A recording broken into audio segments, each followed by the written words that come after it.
Hi, can you see my dinosaur?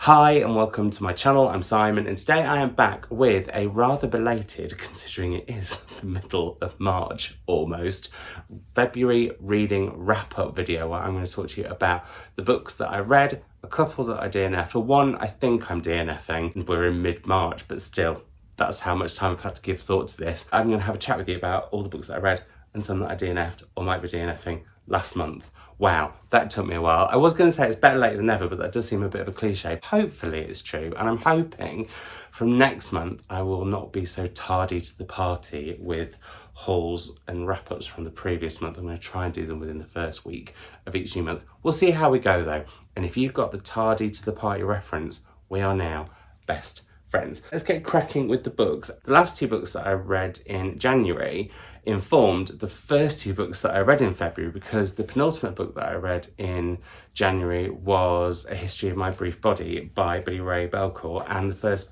novel that I read in February was his novel A Minor Chorus. Now, it does say a novel on the tin, and I enjoyed this book overall. However, for me, there was something about it that didn't feel like a novel. It felt more like reportage through fiction, if that is such a thing. This tells of a young Cree man in Canada who is at university, and he's decided he doesn't want to do the studies that he's doing and wants to write a novel instead. So it's very much a book about someone writing a novel, which almost makes me want to roll my eyes. But this is actually done really interestingly, looking at how our lives, our culture, the places that we live, the things that we've experienced, the things that other people we know have experienced can bleed into fiction writing and inspire fiction writing. So I enjoy that very much. And some of the writing in here is absolutely gorgeous. There's one sex scene in here that is told almost like poetry, and it's so beautiful. And Billy Ray Belcourt is a poet as well, so that would make sense. And I thought those moments were the most lyrical. I have to say, I had a bit of an issue with the dialogue. It was quite dry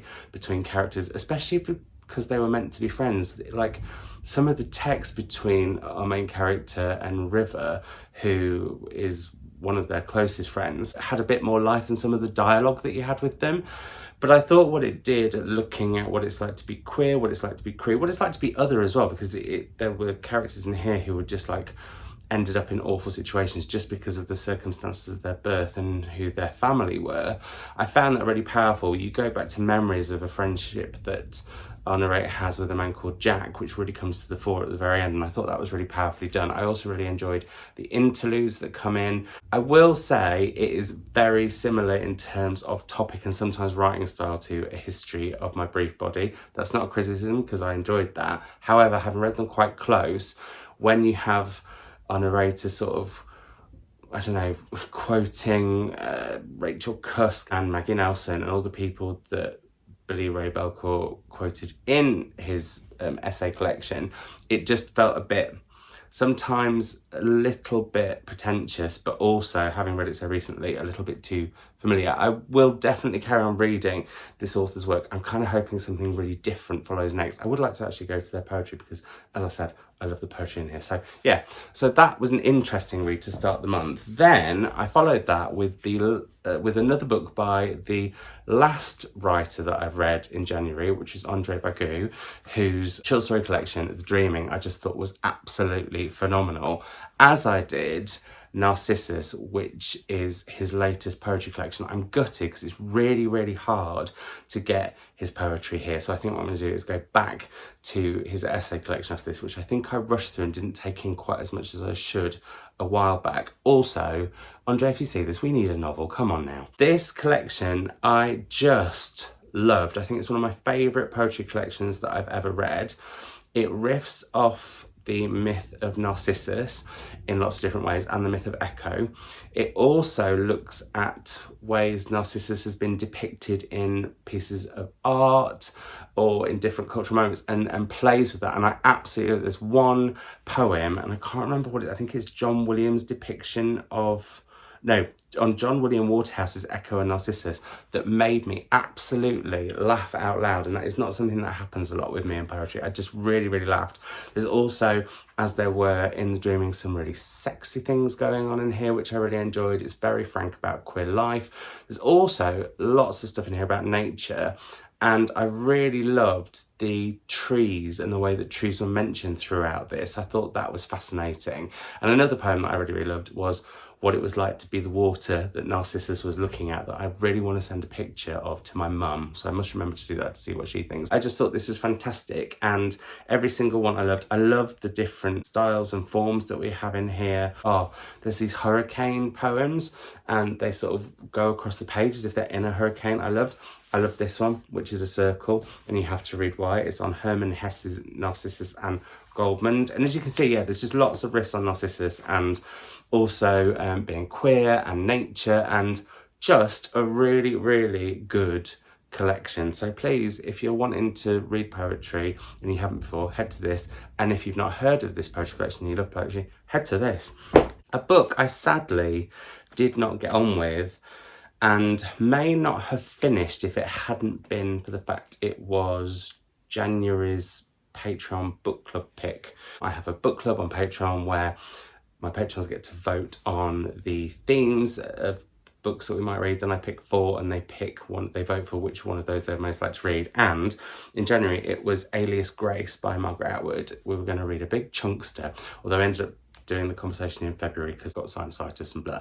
Anyway, this is based on the true crime that Grace Marks was involved with as a murderess, and the man that she was convicted with, he was hanged, but she was left in prison. And we follow her story as she's partly getting back in society but going back to jail, and meets this doctor called Simon. He's an absolute bellend. And I was very upset there was a not very nice Simon in this book. That's somewhat made me cross about it. And I have to say, when I started it, as we get to know Grace and the situation she finds herself in, she's very vague about what did or didn't happen, and everyone wants to know, and that's what the Dr. Simon comes in to do. There's some quite interesting stuff around asylums with him, which I found insightful and a bit gothic, which I enjoyed. And I really enjoyed the start. There's poetry, there's some pictures, there's a real mixed media thing going on. And then it sort of lost it for me until we started to go back into Grace's past. But the problem that I feel like this book really had was that because it's an unsolved crime in the case, or it's very much a case of did she or did she not do it, and Margaret Atwood does, through Grace's character, play with that, and I enjoyed moments of that a lot, but I felt there was a lot in here, but yet it felt to me like it lacked, I want to say, like a grasp on something substantial for me. I couldn't get my teeth into it. I felt like I wanted something really meaty that I could really go for, and instead I just got something that was just a bit of a damp squib. So a really odd one. I certainly was in the minority with this, I think, for book club, although actually quite a few people said it wasn't like one of their favourite Atwoods and that they might not have finished it if it hadn't been for book club. So it was really 50-50. The conversations we have there are fab. Our next pick is Pod, so we're going to be all talking about a book narrated by a dolphin, so I cannot wait for the conversation that's going to be happening at the beginning of April. Anyway, I've got ahead of myself. It might be that I was reading it like when I was still at the tail end of sinusitis, just in a bit grumpy, but actually I would have thought a book like this is perfect for when I really like a really big chunky book when I'm not very well, because you really get lost in it. And because it's not short and a bit, you know, your brain can sort of languish in it, if you know what I mean, while you're feeling a bit groggy. Anyway, it didn't really work for me. I'm a bit sad because I really this is my first miss for Margaret Atwood and I, but I'm going to head to her short stories, which are out this month soon, and see how we got on with that one. From a chunky book to a very slim one, and this was my Patreon's book club pick, because we talked about them both in the same book club, because like I said, I couldn't do the one in January for various reasons. We read a really short one for February, and it was Jessica Au's Cold Enough for Snow, which I loved this book, but I can't quite understand what I've read, if you know what I mean. So, and this is something that we were all talking about in book club, in the fact that, so it's about a woman who is taking her mother away with her around Japan, and they're going to see the cherry blossoms, and they're going to see art exhibitions and just spending time together. And the relationship is kind of awkward. It also looks at this young woman's just her relationships with other women and how they might have been affected by her relationship with her mother. And it's just so quiet. It felt to me, the way I described it was like I'd been on a train and we got stuck, because that has happened to me quite a lot in the last few months. And I was talking to someone sat over from the table with me just about like their life and random stuff and getting lots of different bits of it all at once. But mainly it was about a holiday they've been on with their mother. And I just really liked it and really enjoyed it. But I did come away thinking, what on earth have I just read? It feels very different. And yeah, I thought this was a really interesting, quite different little gem. So there we go. That's Cold Enough for Snow. I feel like I didn't like do that book enough of a write-up, but yeah, that's just how I feel about it. It didn't have a massive plot. And one of the things that I would want to talk about, I can't because it might be a spoiler, because it's a theory that quite a few of us had at book group. Well, as soon as one person mentioned it in book club, we all started to think, oh my God, that could be true, about the mother and daughter. But anyway, there we go. Now, speaking of mothers, the next book I read is another collection of poetry, and I read this author's debut novel and absolutely loved it. So I was a little bit disappointed not to really get on with this very much. And that is Time is a Mother by Ocean Vuong.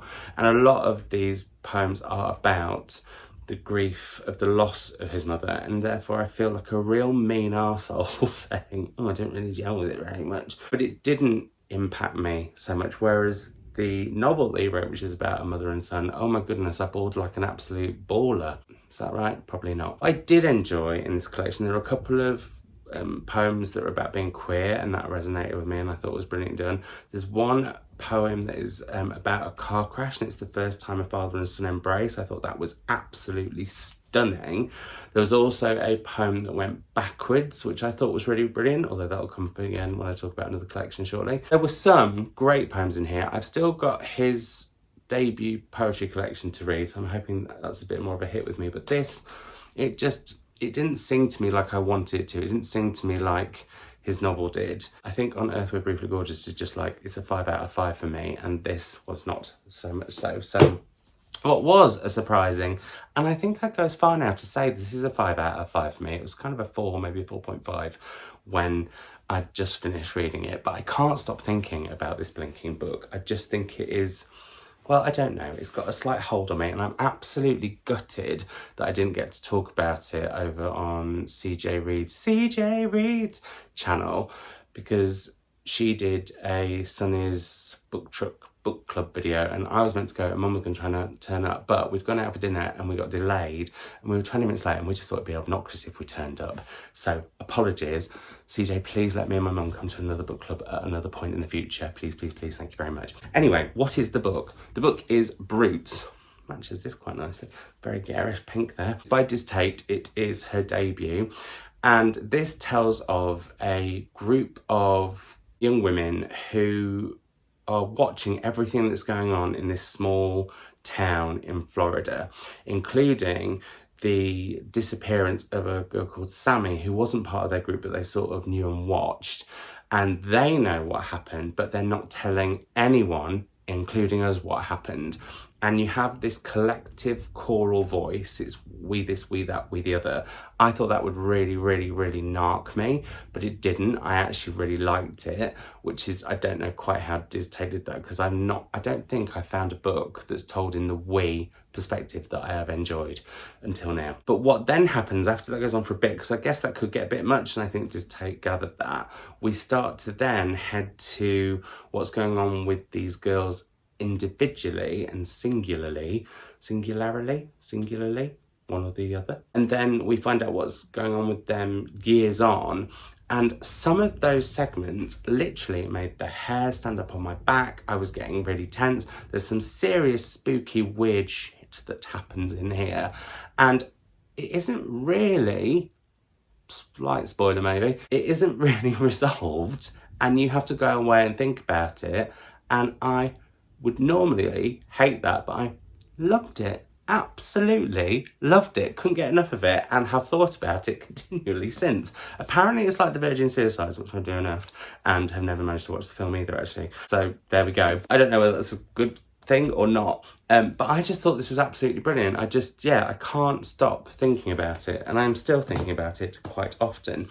On to another poetry collection that has this garish pink going on about it, and that's Bless the Daughter Raised by a Voice in Her Head by Warsaw Shire. And I thought this was also an absolutely phenomenal collection, another one of my possible favourites. This is overall a collection of poems about a young woman who is a refugee, and she's come to the UK, and it's what she, or it could even be a collective of young women actually, what they experience.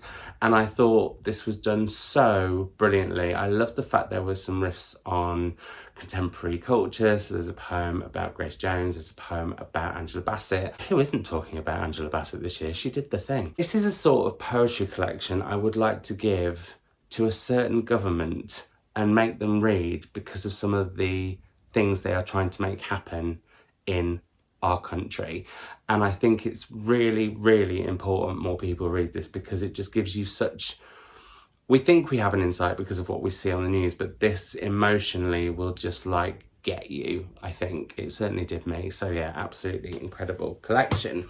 Then I read Nives by Sasha Naspini, which is also known as Let Me Tell You About It, Tell You All About It. Oh, every time I get the title mixed up. I talked about this in my reading blog from Italy, so I won't go into too much detail about it now, but suffice to say, this starts off in the most bizarre way. Nives' husband goes out to feed the pigs that live on a farm, and he has some sort of aneurysm or something, and pigs will eat what they'll eat.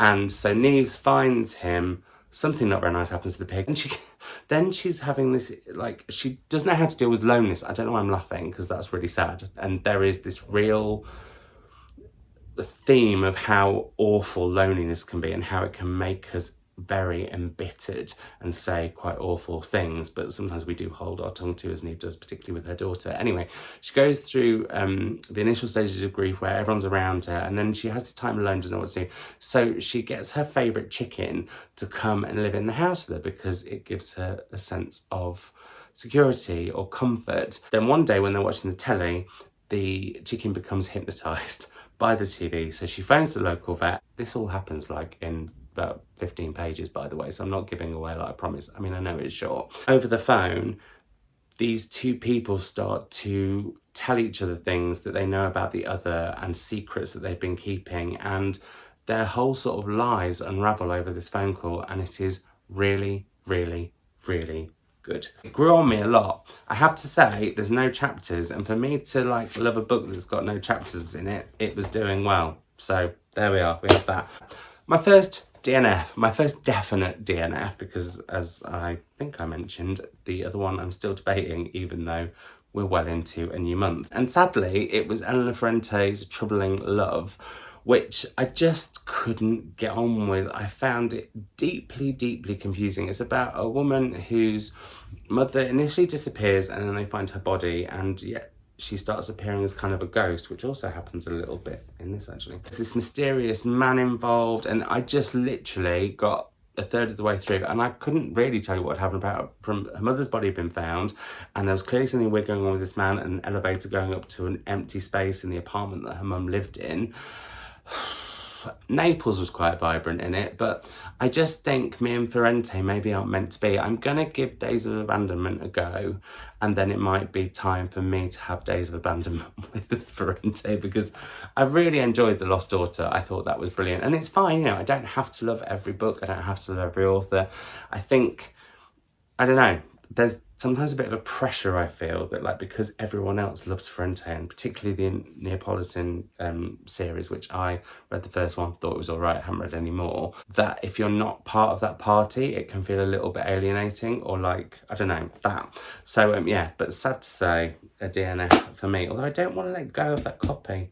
Don't know why. Then we have a book that I was recommended by the lovely Tamor Sumru, and what I've decided to do is not continue with making a video of his recommendation of debut novels, because I think that was too niche. I think what I should do is, at some point when I see Tamor again, which we're hoping to do over the summer, because hopefully he's going to be doing a festival with me, well, we'll film something there where it's a different selection of books, because picking your favourite debut novels is quite niche.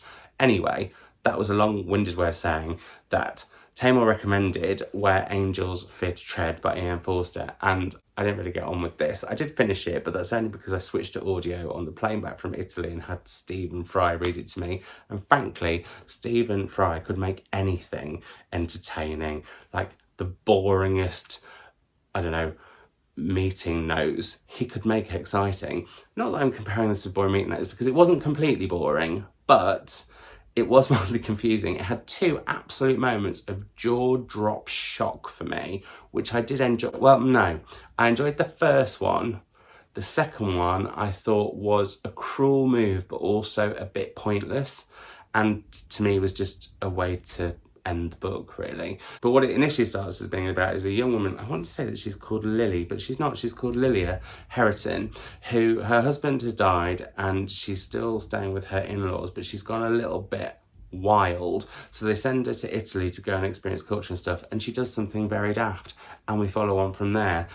And yeah, there were some funny moments. I like some of the pointed jabs at class. I thought there was some melodramatic moments that were quite fun. But really, it just left me very cold. And it's my second Forster that I've not enjoyed, although the Forster one? No. The first one was A Room with a View, and that's just because I studied it for A-levels, which I didn't finish. I left school. And we were made to watch that so many times over and over again. Ugh, I just wasn't a fan. But I was a fan of the next book, which was the book that I read for my February Savage Prompt, which are 13 prompts that me and my mum are reading along to month by month with one bonus over 2023 that lots of you lovely lot suggested and we picked from. And the one for February was a book that had been shortlisted or longlisted for the Stella Prize. And so I picked The Strays, which had been on my shelf for ages, by Emily Bitto. And this is all about, now I want to say Lily again, and I don't think that can be right. It is. It's all about a young girl called Lily who befriends another girl at school called Eva, whose father is a famous painter and is kind of creating this artist commune. And it's how she gets embroiled with that, what happens to her and her friendship with Eva and both of them. And you know at the beginning, her and Eva have not seen each other for a very long time, but you've got no idea why. And you obviously find out as you read. I love this. I don't generally like books about art, but I really, really, really enjoyed this. It's got a real gothic sensibility to it. I've realised I don't like, no, that's not true. I don't often like coming of age tales, but I do when it's between friendships. That's very niche, isn't it? But it's true. Niche, but true. Thoroughly, thoroughly enjoyed this. I got completely lost into it. I'm very excited to read more of Emily Bitto's work. That's, I have to say, I looked at the Stella Prize long list this year and I've got very little interest in it. It's really weird. Also, I'm going to be frank now. Well, I'm always quite frank. They are so bad at engaging with people who read along and stuff, whereas like the Women's Prize, like give you a big warm hug. They're very up their own bottoms, I think, at the Stella, which is not typically Australian from the Australian people I know.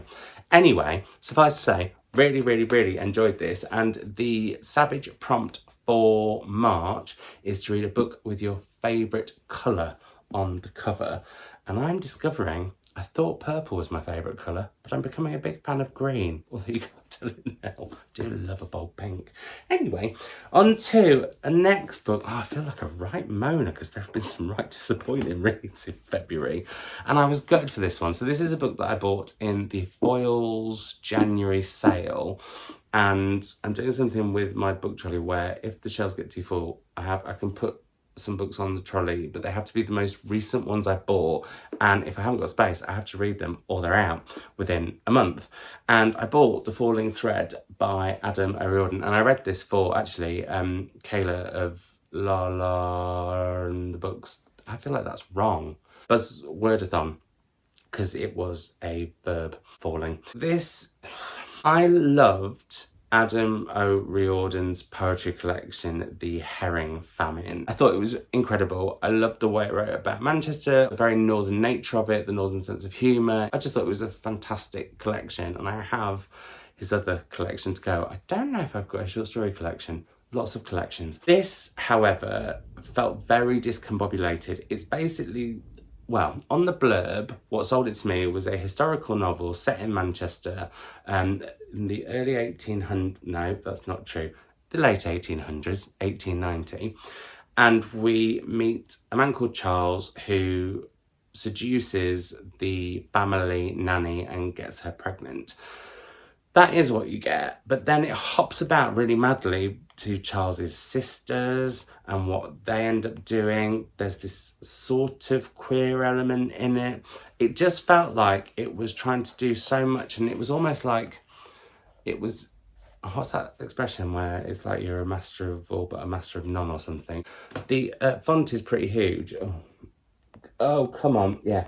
So the font is pretty huge, so I whizzed through it, but I came away not feeling like I really cared about what happened to any of the characters or what had happened to any of the characters, and I felt it was a little bit historical fiction by numbers. And I feel really mean saying that, really mean, because I really, really, really liked Adam's poetry collection. So there we go.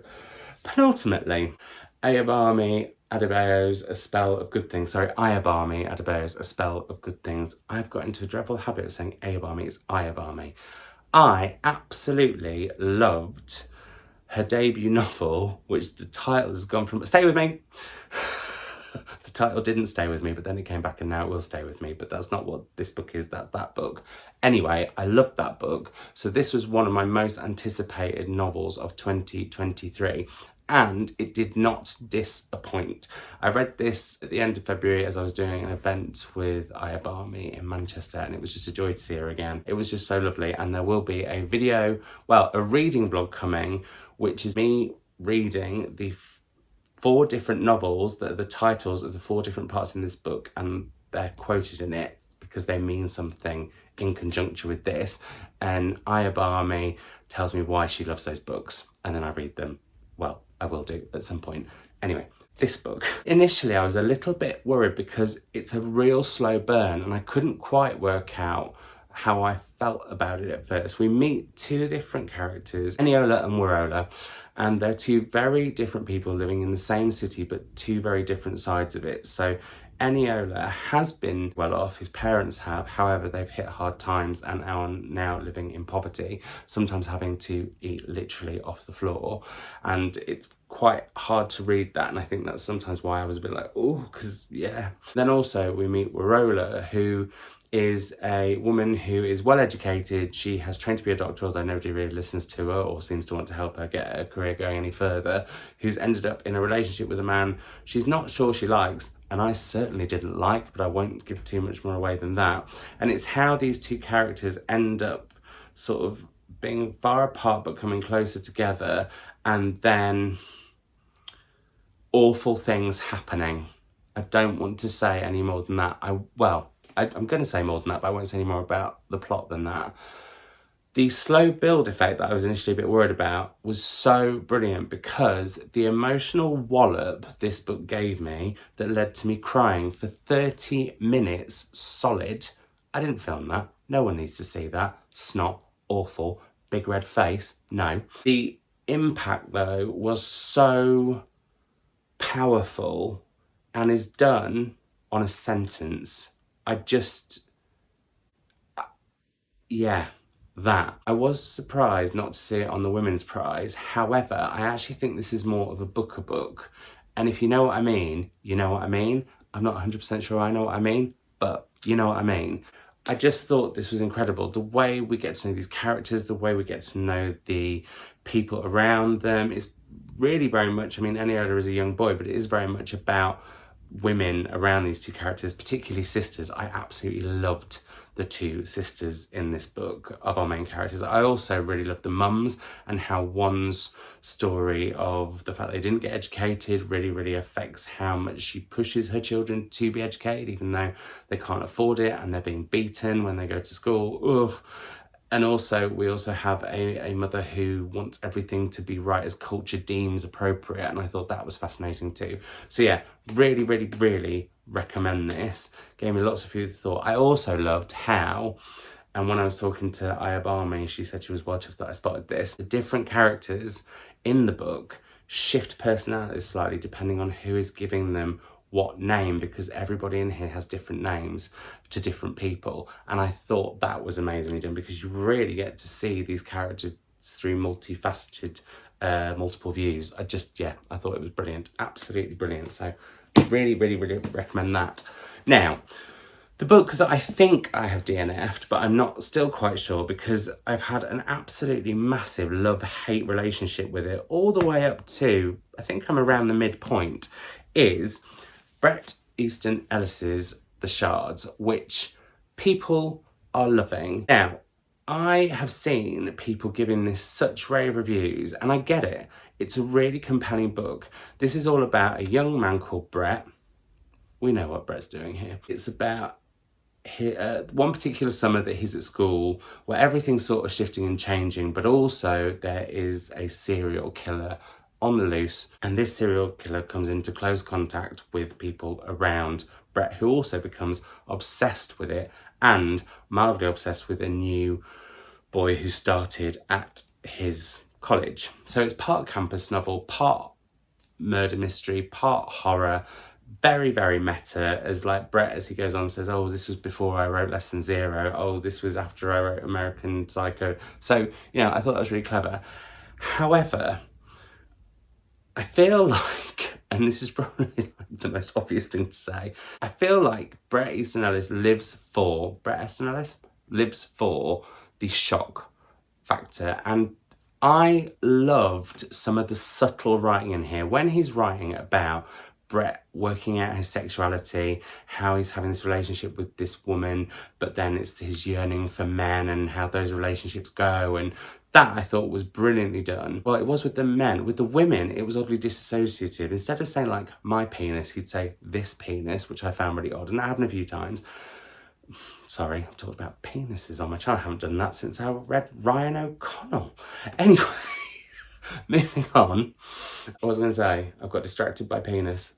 Not for the first time in my life. Anyway, this, I think a lot of people probably enjoy it for that. It's a very sexy, slightly shocking in the way it's written factor. I get that. But when he's subtle about that, brilliant. When he's subtle about friendship, amazing. But some of the conversations between friendships are really boring and they go on far too long, and this book really needs an edit. And then when it comes to the horror aspect, there were some scenes that was like, I want to say, exquisitely done. And I got really scared in the house. But then he'll do a scene that is so overblown with so much information about how awful things have been done and what they are.